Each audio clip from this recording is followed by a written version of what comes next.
নির্বাচন পর্যবেক্ষণে থাকবেন দেশি বিদেশিরা, বিএনপি না আসলেও উৎসবমুখর হওয়ার প্রত্যাশা। যুক্তরাষ্ট্রকে বাংলাদেশের কাছ থেকে মানবাধিকার শেখার আহ্বান জানালেন রাষ্ট্রপতি। গাজায় অর্ধেকেরও বেশি মানুষ অনাহারে, জানালো জাতিসংঘ। যুদ্ধ জোরদার, ইসরায়েলের কাছে যুক্তরাষ্ট্রের অস্ত্র বিক্রি।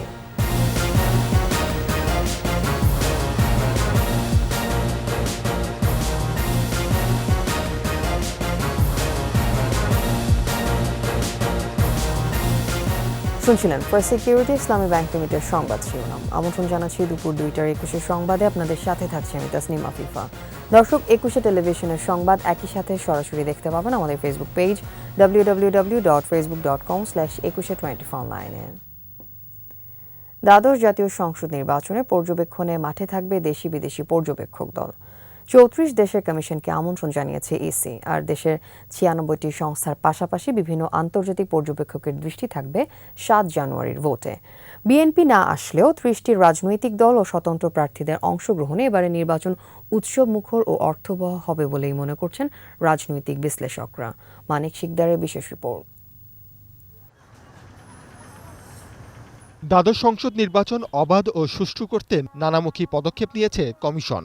নির্বাচন পর্যবেক্ষণের জন্য মাঠে থাকবে 96টি দেশীয় সংস্থা। এর মধ্যে নতুন নিবন্ধন পেয়েছে 29টি সংস্থা। এর আগে 67টি সংস্থাকে 5 বছরের জন্য নিবন্ধন দেয় ইসি। 7 জানুয়ারি ভোটের দিন সামনে রেখে প্রস্তুতি নিয়েছে দেশীয় পর্যবেক্ষক সংস্থাগুলো। সাধারণ মানুষ নির্বাচনের বাইরে নয়, নির্বাচন চাচ্ছে এবং শান্তিপূর্ণ নির্বাচন চাচ্ছে। ইলেকশন মনিটরিং ফোরামের পক্ষ থেকে আমরা প্রায় 51টি সংগঠনের স্থানীয় পর্যবেক্ষক আবেদন করছি। আমাদের সময়সীমা 16 তারিখ পর্যন্ত আছে। ইতিমধ্যে আমরা প্রায় 8000 পর্যবেক্ষকের তালিকা আমরা সম্পন্ন করেছি। এটার সংখ্যা আরও বাড়বে। অন্যদিকে 179 বিদেশি পর্যবেক্ষক আবেদন করেছেন নির্বাচন কমিশনে। তাদের আবেদনের পরিপ্রেক্ষিতে অনুমোদন দেয়া ছাড়াও 34 দেশের নির্বাচন কমিশন ও 4টি সংস্থার 114 জনকে আমন্ত্রণ জানিয়েছে ইসি। আমন্ত্রিত দেশগুলোর মধ্যে Bharat, Australia, Canada, France, Indonesia, দক্ষিণ কোরিয়া, মিশর, তুরস্ক, আর্জেন্টিনা, ব্রাজিল, দক্ষিণ আফ্রিকা, চীন, জাপান ও রাশিয়া রয়েছে। পাশাপাশি যুক্তরাষ্ট্র, যুক্তরাজ্য সহ বিভিন্ন দেশের সাংবাদিকরাও আসছেন নির্বাচনে চোখ রাখতে। হোয়াইট হাউস থেকেও একজন প্রতিনিধি আসছেন, নিরাপত্তা নিয়ে কাজ করে সেরকম প্রতিনিধি আসছেন, এবং আপনার ডোনাল্ড ট্রাম্পের যে অ্যাসিস্ট্যান্ট ছিল তিনি আসছেন। অর্থাৎ মার্কিন যুক্তরাষ্ট্রের একটা শক্তিশালী পর্যবেক্ষক টিম এবার নির্বাচনে পর্যবেক্ষক হিসেবে পার্টিসিপেট করছেন। পর্যবেক্ষকদের সতর্ক পর্যবেক্ষণে নির্বাচন অবাধ, সুষ্ঠু ও অংশগ্রহণমূলক হবে বলে মনে করছেন এই রাজনৈতিক বিশ্লেষক। জাতীয় গুরুত্বপূর্ণ নির্বাচনে পর্যবেক্ষক কিংবা পর্যবেক্ষক দলের ভূমিকা যথেষ্ট রয়েছে এবং এই নির্বাচনের গ্রহণযোগ্যতা নিশ্চয়ই পর্যবেক্ষকদের পর্যবেক্ষণ এবং তাদের মূল্যায়নের উপর নির্ভর করবে বলে আমি মনে করি। তবে তার সাথেও এখন কিন্তু ডিজিটাইজেশনের যুগ। ডিজিটাইজেশনের এই যুগে নির্বাচনে কারচুপিকে প্রশ্রয় দেয়া খুব সহজ কোনো ব্যাপার নয়। বিএনপি নির্বাচনে অংশ না নিয়ে এখনও সহিংসতার পথে। তাই ভোটার ও পর্যবেক্ষকদের নিরাপত্তা নিশ্চিতের তাগিদ দিয়েছেন বিশ্লেষকরা। বাংলাদেশ সরকার, নির্বাচন কমিশন, সুশীল সমাজ এবং সংশ্লিষ্ট সকল স্টেক এই ব্যাপারটা মাথায় রেখে নিজ নিজ জায়গা থেকে ভূমিকা পালন করে যাবেন। Manik Shikdar, 21 television, Dhaka. Alok health care and হাসপাতাল ভোটের খবর।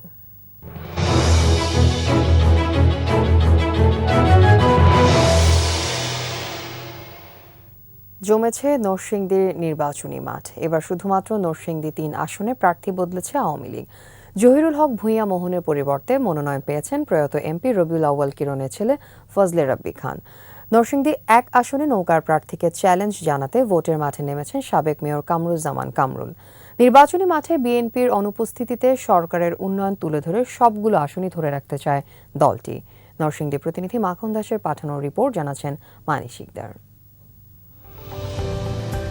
দক্ষিণ এশিয়ার সবচেয়ে বড় সার কারখানা, 15,000 কোটি টাকায় ঘোড়াশাল পলাশ ইউরিয়া সার কারখানায় এলাকার মানুষের কর্মসংস্থান হয়েছে। এই কারখানাটি বলছে বদলে যাওয়ার গল্প। নরসিংদীতে ঢাকা সিলেট মহাসড়কের কাজ চলছে। স্থানীয় সরকার বিভাগে 1030 কোটি টাকার 38টি প্রকল্পে বদলে গেছে গ্রামীণ জীবন। কাঁচা সড়ক পাকা হয়েছে, গ্রামে শহরের সুবিধা। এবারে নির্বাচনে ভোটারদের ভাবনায় উন্নয়নের ধারাবাহিকতা। মিল কারখানা প্রতিষ্ঠিত হয়েছে, অনেক বেকার সমস্যার সমাধান হয়েছে, স্কুল কলেজ মাদ্রাসা প্রায় 100 উপরে ভবন নির্মিত হয়েছে। এই উন্নয়নের দ্বারা অব্যাহত থাকলে আমাদের পলাশের ইতিমধ্যে পলাশের রূপ পাল্টে গেছে। এই ব্রিজ হওয়াতে চর এলাকার লোকের আর অনেক উন্নত হয়েছে। 500 টাকা ডিসিমের জায়গা আমরা এখন 5-6 লাখ টাকা ডিসিম হয়েছে। এই বিল্ডিংটা করার পরে আমার শিক্ষণ কার্যক্রম অনেক সুবিধা হয়েছে এবং জ্বরে পড়াটা অনেক বন্ধ হয়ে গেছে। স্বাধীনতা পরবর্তীকালে দীর্ঘ সময় নরসিংদীতে শক্ত অবস্থান ছিল বিএনপির। 2008 সালে বদলে যাওয়া শুরু। সবগুলো আসনেই জয় পায় আওয়ামী লীগ। এবার নরসিংদী 3-এ মনোনয়ন পাননি সাবেক এমপি জহিরুল হক ভূঁইয়া মোহন। এবার নৌকার প্রার্থী ফজলে রাব্বী খান। বাকি 4টি আসনে শিল্পমন্ত্রী নুরুল মজিদ মাহমুদ হুমায়ুন সহ 4 জনই পুরনো। কোথাও বিরোধ থাকলে সেগুলো মিটিয়ে মাঠে নামছেন প্রার্থীরা। রাস্তা যখন পরিষ্কার হয় তখন সেই রাস্তা দিয়ে অনেকেই আগায় আসার চেষ্টা করে। এটার মধ্যেও কোনো অন্যায় নাই। ইনশাল্লাহ নৌকাই জয় হবে, কারণ নৌকার যিনি কান্ডারি, যিনি নৌকার হাল ধরে আছেন, তার মতো নেতা বাংলাদেশে আর দ্বিতীয়টি নেই। আমরা যে কর্মী বাহিনী মাঠে কাজ করাতে পারবো, সাধারণ মানুষের আস্থা অর্জনের জন্য ঘরে ঘরে কাজ করার জন্য যে প্রয়াসটা আমরা গ্রহণ করতে পারবো, এটা আলহামদুলিল্লাহ বাংলাদেশে একটা অনন্য উদাহরণ। তবে নরসিংদী 1 আসনে নিজ দলের নেতা সাবেক মেয়র মোহাম্মদ কামরুজ্জামান কামরুল স্বতন্ত্র প্রার্থী হওয়ায় চ্যালেঞ্জের মুখে অবসরপ্রাপ্ত lieutenant colonel Nazrul Islam hero. জাতীয় পার্টি ভোটের মাঠে সরব থাকলেও এখনও এক দফা দাবিতে বিএনপি। জেলা আহ্বায়ক খায়রুল কবির খোকন ও সদস্য সচিব মঞ্জুর এলাহি কারাগারে। ভারপ্রাপ্ত নেতৃত্ব দিয়ে চলছে দল। এদেশের জনগণের কোনো বিশ্বাস নাই নির্বাচন হবে কি হবে না, অর্থাৎ কী ধরনের হবে। সুতরাং আমাদের এক দফা এক দাবি, এই সরকারের অধীনে আমরা কোনো নির্বাচন করব না। 71টি ইউনিয়ন, 6টি পৌরসভা নিয়ে গঠিত নরসিংদীর 5টি আসনে মোট ভোটার 18,32,319 জন। এর মধ্যে 9,174 জন নারী এবং 9,32,145 জন পুরুষ ভোটার। মানিক শিকদার, 21 টেলিভিশন। দ্বাদশ সংসদ নির্বাচনে চূড়ান্ত হয়েছে প্রার্থী তালিকা। ভোটাররা উন্মুখ, নতুন জনপ্রতিনিধি নির্বাচনের অপেক্ষায়। পাড়া মহল্লায় চায়ের আড্ডায় বইছে ভোটের হাওয়া। 21 টেলিভিশনের নিয়মিত আয়োজনে আজ জানাচ্ছি গাজীপুর 1 আসনে ভোটারদের ভাবনা আর প্রত্যাশার খবর।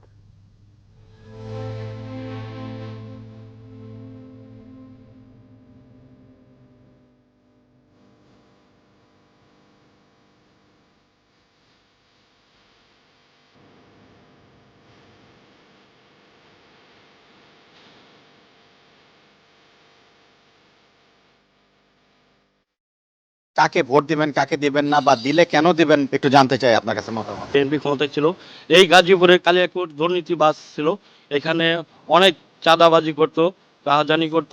আমরা সেরকম ভাবে এমন উন্নয়ন পাই নাই, সমস্ত টাকা দুর্নীতি লুটপাট করে তারা খাইছে। কিন্তু এই আওয়ামী লীগ সরকার ক্ষমতায় আসার পর এই সন্ত্রাসী কালিয়াকৈরকে একেবারে শান্তিপূর্ণ কালিয়াকৈরে উন্নীত করেছেন। খাম্বা চোর এক একটা খাম্বা নিতে 50,000 60,000 টাকা নিচ্ছে। বিদ্যুতের কারেন্টের মিটারের যে কাঠ লাগাইতো, সে কাঠের থেকেও টাকা নিত। পায়খানা, রাস্তা ঘাট সকল কিছুতে তারা চাঁদা করতো। বিএনপি আসার মতো কোনো সুযোগ দেওয়ার নাই, কারণ হইলো ওনারা হইলো দুর্নীতিবাজ। আওয়ামী লীগ সরকার এই 15 বছরে যে উন্নয়ন করেছে 50 বছরেও কেউ করতে পারে নাই। সাপ্তাহিক তো নির্বাচন, যাবেন ভোট দিতে? হ্যাঁ যাবো, যদি ভোট হয় তাহলে যাবো, ভোট দেবো, নৌকা মার্কা ভোট দেবো। আমাদের এই জায়গায় যে সমস্ত যে ব্রিজগুলো হলো, যে আমাদের নলুয়াতে একটা ব্রিজ হলো বোয়ালি ইউনিয়নে, আবার এই যে আমাদের বোয়ালির দক্ষিণ পাশে এই একটা খালের মধ্যে একটা ব্রিজ হলো, সব জায়গায় ব্রিজ হয়েছে। রাস্তাঘাট আমরা যে ধরনের পাইছি এরকম আমরা পেয়ে থাকি না। বিভিন্ন গাড়িতে পেট্রোল বোমা মেরে মানুষ হত্যা করছে, মানুষকে পুড়িয়ে মেরেছে। এই কারণে আমরা বিএনপিকে আমরা ঘৃণা করি। শেখ হাসিনা সরকার যে অভূতপূর্ব উন্নয়ন করেছে, বাংলাদেশকে বদলে দিয়েছে। আমি চাই সামনেও শেখ হাসিনাই ক্ষমতায় আসুক। আর শিশলতা আছে আমার সরকার। আমি যখন হাসিনার বা ভোট প্রথম ভোটে আমি দিচ্ছি এখন আওয়ামী লীগ করি, আমি বিএনপি সিএমপি করি। বিএনপি আমার লাইসের মতন বিএনপি কইছি আমার চাচা ধরে নেওয়ার পরে আমি কইছি শোনেন আপনি আমার একটা আওয়ামী লীগের যে কলা গাছ খারাপ আমি কলা গাছে ভোট দিব, তো আপনাকে ভোট দিব না। বিএনপি আমি বিএনপির কোনো সময় ভোট দিই না। আর ক্ষমতা আসবে আমি না, আমি দিতাম না। আমার কলা গাছ খেলে কলা গাছটা আমি ভোট দিব। অন্যান্য প্রসঙ্গ, মার্কিনীদের বাংলাদেশের কাছ থেকে মানবাধিকার শেখার আহ্বান জানিয়েছেন রাষ্ট্রপতি মোহাম্মদ শাহাবুদ্দিন। গাজায় যুদ্ধবিরতির প্রস্তাবে ভেটো দেয়া প্রসঙ্গে এই আহ্বান জানান তিনি। সবার জন্য স্বাধীনতা, সমতা, ন্যায় বিচার এই প্রতিবাদে মানবাধিকার দিবস পালন করছে জাতীয় মানবাধিকার কমিশন। রাজধানীর একটি হোটেলে মানবাধিকার দিবসের অনুষ্ঠানে যোগ দিয়ে কথা বলেন রাষ্ট্রপতি। মানবাধিকারকে রাজনৈতিক ও বাণিজ্যিক হাতিয়ার বানিয়ে বিশ্বের বিভিন্ন স্থানে যুদ্ধবিগ্রহ, জাতিগত হাঙ্গামায় মানুষের অধিকার লঙ্ঘন করা হচ্ছে বলে মন্তব্য করেন রাষ্ট্রপতি। এ সময় গণমানুষের আকাঙ্ক্ষা পূরণে মানবাধিকার কমিশন শক্তিশালী ভূমিকা রাখবে বলে আশা প্রকাশ করেন রাষ্ট্রপতি।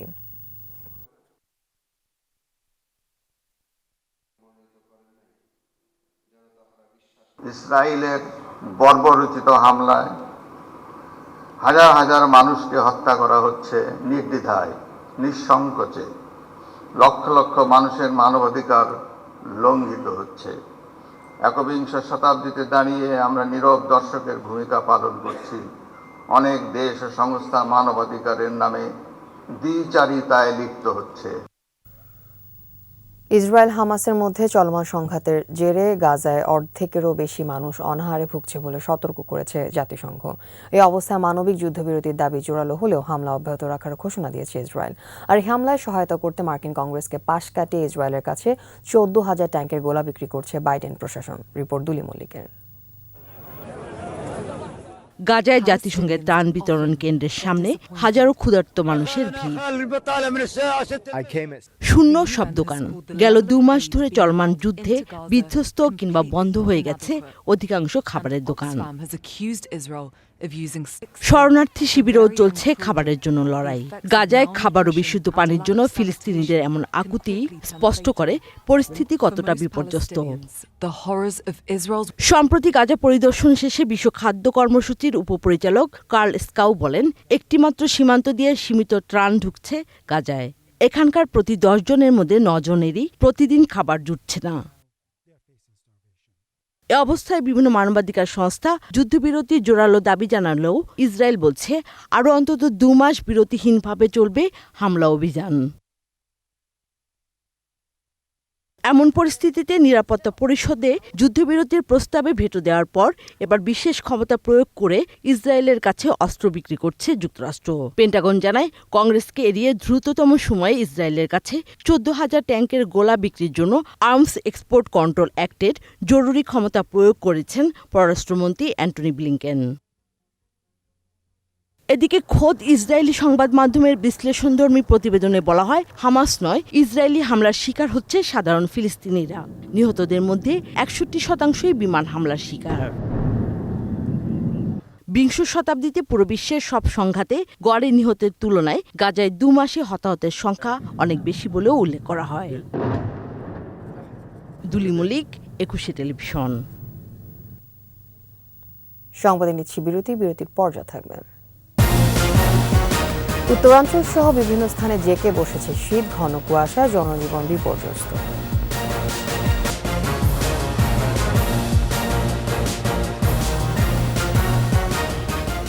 আপনারা দেখছেন দুপুর 2টার 21 সংবাদ। মানবাধিকার লঙ্ঘনের অভিযোগ তুলে গণতন্ত্র, জাতীয় নির্বাচনী ইস্যু আন্তর্জাতিক মহলের সামনে তুলে ধরতে চায় একটি গোষ্ঠী। রাজনৈতিক হাতিয়ার হিসেবে মানবাধিকার হয়ে উঠেছে উষ্ণ ইস্যু। যেখানে ফিলিস্তিনে নারী শিশুর রক্তাক্ত লাশের স্তূপে দাঁড়িয়ে নীরব দর্শকের ভূমিকায় ক্ষমতাধর দেশগুলো, সেখানে 10 লাখ রোহিঙ্গা জনগোষ্ঠীর পুনর্বাসনে দৃষ্টান্ত স্থাপন করেছে বাংলাদেশ। আরও জানাচ্ছেন আকবর হোসেন সুমন। দরজায় কড়া নাড়ছে দ্বাদশ জাতীয় সংসদ নির্বাচন। ভোটের মাঠে আশা নিরাশার দোলাচলে। ভাগ্য উন্নয়নের কথা বলতে যোগ্য প্রতিনিধি সংসদে পাঠাবে জনগণ। ঠিক একই সরলরেখায় এসে সরব মানবাধিকার দিবস। চলছে মানবাধিকারকে প্রশ্নবিদ্ধ করার নানা আয়োজন। গণতন্ত্র ও মানবাধিকার পরিপূরক বলেই বৈষম্য এড়িয়ে 1948 সাল থেকে দিবসটি পালনের সিদ্ধান্ত নেয় জাতিসংঘ। মানবাধিকারের মানদণ্ডে শত সমালোচনার মুখোমুখি হয়েও বাস্তুচ্যুত রোহিঙ্গা জনগোষ্ঠীর পুনর্বাসনে মানবিক দৃষ্টান্ত স্থাপন করেছেন প্রধানমন্ত্রী শেখ হাসিনা। তবুও এই স্বীকৃতি আড়াল করে বিশ্বের সামনে তুলে ধরা উল্টো নালিশের নেপথ্যে যারা, তারাই তো আগুন সন্ত্রাসে পুড়িয়েছে মানবতা। এমন বাস্তবতায় ফিলিস্তিনে ধ্বংসস্তূপের উপর দাঁড়িয়ে মানবাধিকারের আওয়াজ তুলছে ক্ষমতাধর দেশগুলো। আকবর হোসেন সুমন, একুশে টেলিভিশন। সরকারের পতন না হওয়া পর্যন্ত মাঠে থাকার ঘোষণা দিয়েছে বিএনপি। সরকার সবচেয়ে বেশি মানবাধিকার লঙ্ঘন করছে বলে অভিযোগ দলের নেতাকর্মীদের। জাতীয় প্রেস ক্লাবের সামনে বিশ্ব মানবাধিকার দিবস উপলক্ষে মানববন্ধনে স্থায়ী কমিটির সদস্য সেলিমা রহমান বলেন, দেশের জনগণ সরকারের বিরুদ্ধে ঐক্যবদ্ধ। বিএনপি নেতাকর্মীদের জেলে রেখে আরেকটি ডামি নির্বাচনের ব্যবস্থা করা হচ্ছে, যা দেশের জনগণ প্রতিহত করবে বলে হুঁশিয়ারি দেন তিনি। কারাগারে নেতাকর্মীদের নির্যাতনের অভিযোগ তুলে শান্তিপূর্ণ আন্দোলনে সরকারের পতন ঘটানোর আহ্বান জানান সেলিমা রহমান।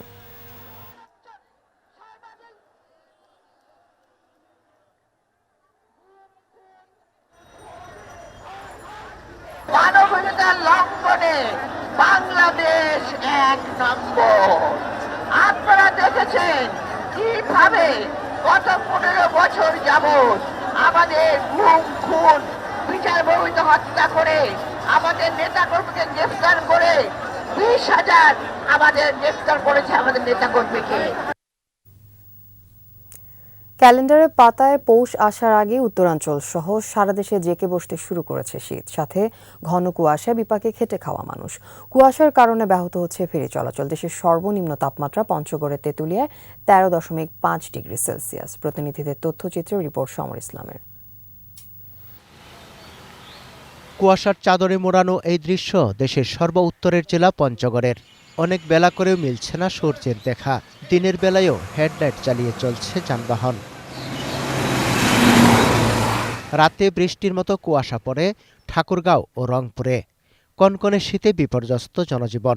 বেশি বিপদে নিম্ন আয়ের খেটে খাওয়া মানুষ। ঠান্ডা খুব বেশি, বাতাসের উঠেছে, কোনো কাপড় চোপড় নাই। কুড়িগ্রামেও বেড়েছে শীত। জেলা প্রশাসকের কাছে হতদরিদ্রদের জন্য 400 কম্বল হস্তান্তর করেছে একটি বেসরকারি সংস্থা। ঘন কুয়াশার চাদরে ঢাকা যমুনার চরাঞ্চল সহ পুরো সিরাজগঞ্জ জেলা। ভোরে জীবিকার তাগিদে বাইরে বের হলেও তীব্র শীতে বিপর্যস্ত খেটে খাওয়া মানুষ। প্রচুর কুয়াশা, কুয়াশার মধ্যে রাস্তা দিয়ে গাড়ি ঘোড়া দেখা যাচ্ছে না। পোলাপান আমরা স্কুলে যদি সকালবেলা 8টার দিকে নিয়ে যাই, তখন মনে করেন যে হাতে ধরে নিয়ে যায়। নিম্নচাপের প্রভাব কেটে যাওয়ার পর উপকূলীয় দ্বীপ জেলা ভোলায় বেড়েছে শীতের তীব্রতা। বিপাকে চরাঞ্চলের শ্রমজীবী মানুষ। কুয়াশার কারণে বিভিন্ন রুটে ব্যাহত হচ্ছে নৌ চলাচল।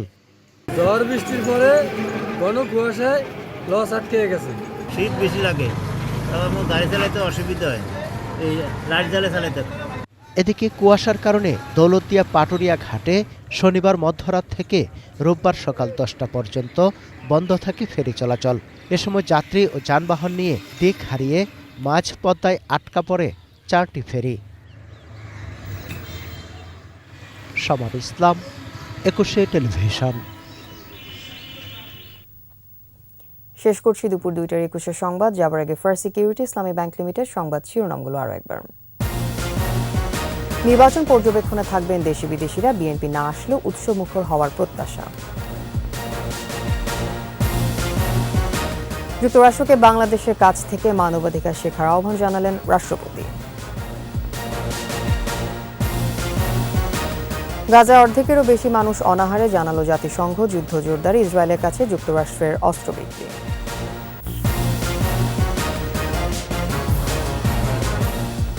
সর্বশেষ খবর জানতে ডায়াল করুন 2021 নম্বরে, ভিজিট করুন ekusha-tv.com এই ওয়েবসাইটে। এছাড়া ফেসবুকে লগ ইন করতে পারেন facebook.com/ekusha24 অনলাইনে। এতক্ষণ সাথে থাকার জন্য ধন্যবাদ। আমাদের পরবর্তী সংবাদ সন্ধ্যা 6টায় দেখার আমন্ত্রণ রইল। একুশের সাথেই থাকুন।